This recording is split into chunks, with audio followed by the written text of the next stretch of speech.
L'activité, c'est ce qu'on appelle la recyclerie-déchetterie.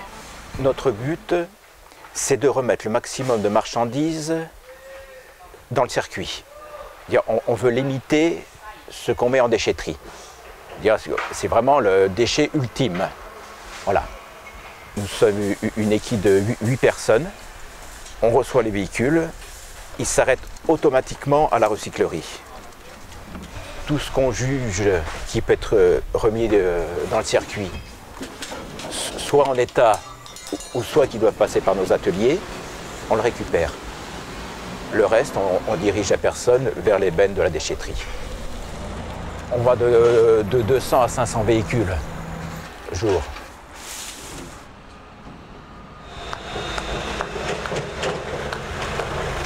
Là où je travaille, c'est l'arrivage des camions.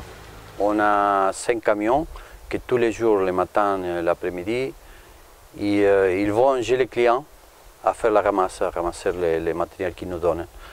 Nous, on fait la réception, on reçoit la marchandise, on la regarde, on voit l'état dans lequel ils sont et on l'oriente aux différents ateliers ou bien on l'envoie directement à la vente, ça dépend de l'état qu'ils sont.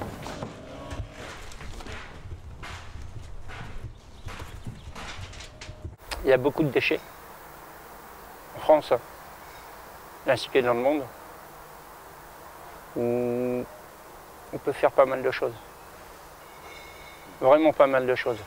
Donc c'est vrai que c'est une petite pierre qu'on met dans l'édifice et qu'on essaie de le construire. Mais il est sale, regarde. Il faut juste le nettoyer, me l'oublie. Il y a des matériels, il y a des trucs qui sont en très mauvais état. On a 5 veines qui vont à l'écomobilier. Une veine de bois, une veine de canapé, une veine de matelas, et une veine d'autre qui c'est un petit peu de mélange. Et aussi on a une veine où on met tous les matériels professionnels qu'on ne vend pas. Et aussi on a une veine de gravat et une veine pour mettre le verre. On fait beaucoup de recyclage, énormément de recyclage. À partir de là, donc il y a un sens où, comment dire ça, où on ressent des choses pour la planète. On fait un acte politique, on fait ça, parce que nous on participe en tout ce que c'est le recyclage des matériels. On a une politique à favor de l'écologie. Tout ce que nous on recycle, en une époque a été fouillé là, ou parti à la charge, nous on s'occupe de recycler tout ça. Franchement, c'est pas poubelle. Nous, on est un petit maillon et on essaye de faire les choses le mieux possible pour l'environnement. Et qu'est-ce qui se passe derrière? Qu'est-ce qu'on fait de tous ces déchets? Ces grandes entreprises, ces grands trusts là, qui se sont mis dans le recyclage, dans les déchets. Leur but, c'est de faire de l'argent. À partir de là, on a cherché de limiter, de travailler avec eux. On a cherché d'autres filières, d'autres directions. Comme pour le papier, on a toujours travaillé avec Veolia, parce que c'est le plus gros truc, voilà. Et depuis quelques années, on travaille avec une petite entreprise landaise qui s'appelle Wateco, et qui, à partir du papier, font de la ouate de cellulose. Voilà. Déjà là, ça rentre mieux dans notre esprit, dans notre politique, voilà.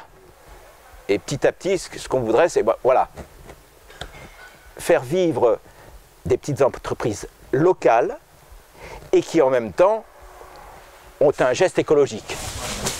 Plutôt ici là. Avec les vêtements aussi, tous les vêtements que nous on ne récupère pas, nous on le donne à une entreprise qui s'appelle Ecoval, qui font de la récupération aussi. Avec ça, ils font des recyclages. Ils fabriquent par exemple des chiffons pour les entreprises. Ça, on va le mettre aux briques. C'est qu'on jette, c'est très très peu. Les vêtements, par exemple, les 95% c'est recyclable. Et les papiers, tous les papiers qu'on reçoit, c'est recyclable 100%. On reçoit tout le matériel qui après il est mis en vente et avec ça on finance la vie des villages. Le but principal, c'est le but d'Emmaüs, c'est l'accueil. C'est-à-dire, depuis qu'on a ouvert la recyclerie déchetterie, donc ça a fait un accueil de 8 personnes supplémentaires. Mais cette marchandise a donné de l'activité aux ateliers. Donc les ateliers se sont agrandis et on a accueilli plus de personnes à travers les ateliers. L'accueil, c'est un acte politique, hein, d'accueillir.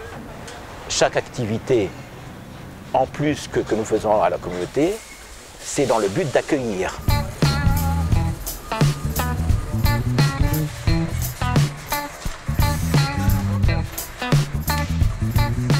Le village Emmaüs-Escarpeau s'est engagé. Il s'est engagé sur pas mal de choses. C'est vraiment gratifiant, tout ça. Puisqu'on rentre dans un mouvement fort, très fort, où on essaye de faire de l'écologie un truc de bataille. L'esprit global de la communauté, c'est la décroissance. Et nous, on vit sur la surconsommation, la consommation, la croissance. Voilà, c'est une contradiction. C'est un moyen qu'avait trouvé l'abbé Pierre pour l'accueil, pour construire des logements. Voilà. Et si un jour on arrêtait le ramassage, je suis sûr qu'on trouverait autre chose pour vivre. Je pense qu'on aurait l'imagination assez fertile pour trouver quelque chose, si vraiment on arrêtait le ramassage.